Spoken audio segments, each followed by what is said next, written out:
Halo semuanya, pada pertemuan kali ini kita akan membahas materi pada bab 9, yaitu kendala-kendala komunikasi bisnis.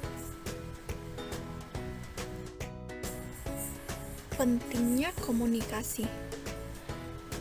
Komunikasi adalah suatu proses penyampaian dan penerimaan pesan atau informasi di antara dua orang atau lebih dengan harapan terjadinya pengaruh yang positif atau menimbulkan efek tertentu yang diharapkan.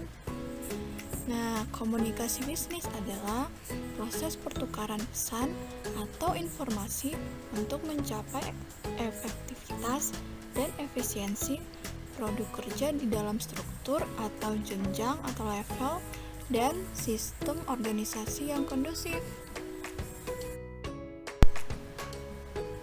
Ada 5 komponen penting untuk diperhatikan dalam proses komunikasi.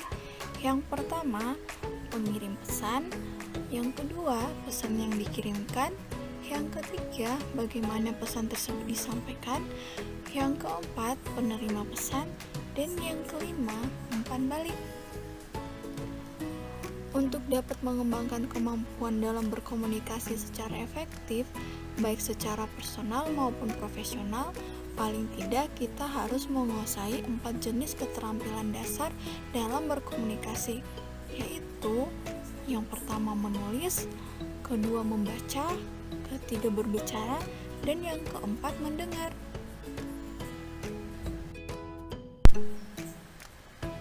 Komunikasi sering terganggu atau bahkan dapat menjadi buntu sama sekali.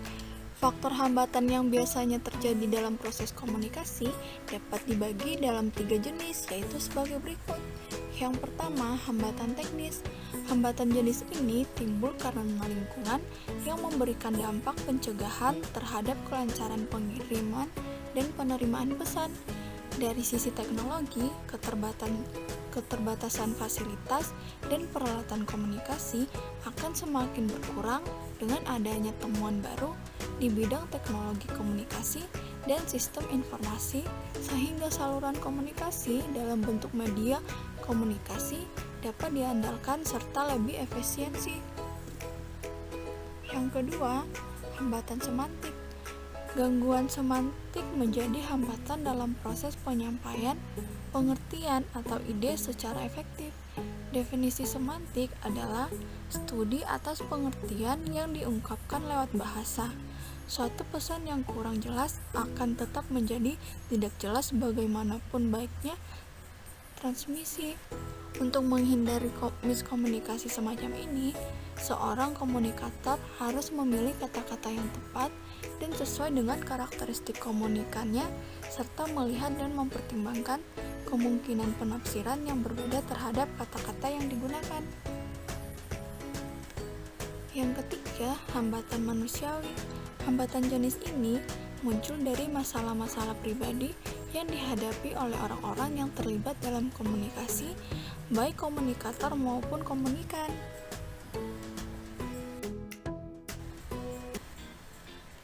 Menurut Cruden dan Sherman, hambatan ini mencangkup yang pertama, hambatan yang berasal dari perbedaan individual manusia, seperti perbedaan persepsi, umur, keadaan emosi, status, keterampilan mendengarkan, pencarian informasi, serta penyaringan informasi.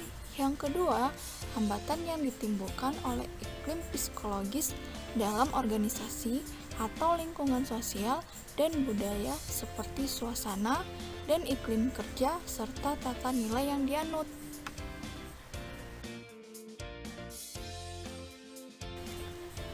Dalam proses komunikasi, semua pesan atau informasi yang dikirim akan diterima dengan berbagai perbedaan oleh penerima pesan atau informasi, baik karena perbedaan latar belakang, persepsi, budaya, maupun hal lainnya. Untuk itu, suatu pesan atau informasi yang disampaikan hendaknya memenuhi 7 syarat, yaitu sebagai berikut. Yang pertama, lengkap. Suatu pesan atau informasi dapat dikatakan lengkap bila berisi semua materi yang diperlukan agar penerima pesan dapat memberikan tanggapan yang sesuai dengan harapan pengirim pesan. Yang kedua, singkat. Suatu pesan dikatakan singkat bila dapat mengutarakan gagasannya dalam jumlah kata sekecil mungkin, singkat, padat, tapi jelas, tanpa mengurangi makna, namun tetap menonjolkan gagasannya. Yang ketiga, pertimbangan. Penyampaian pesan hendaknya menerapkan empati dengan mempertimbangkan dan mengutamakan penerima pesan. Yang keempat, konkret. Penyampaian pesan hendaknya disampaikan dengan bahasa yang gamblang, pasti, dan jelas. Yang kelima, kejelasan.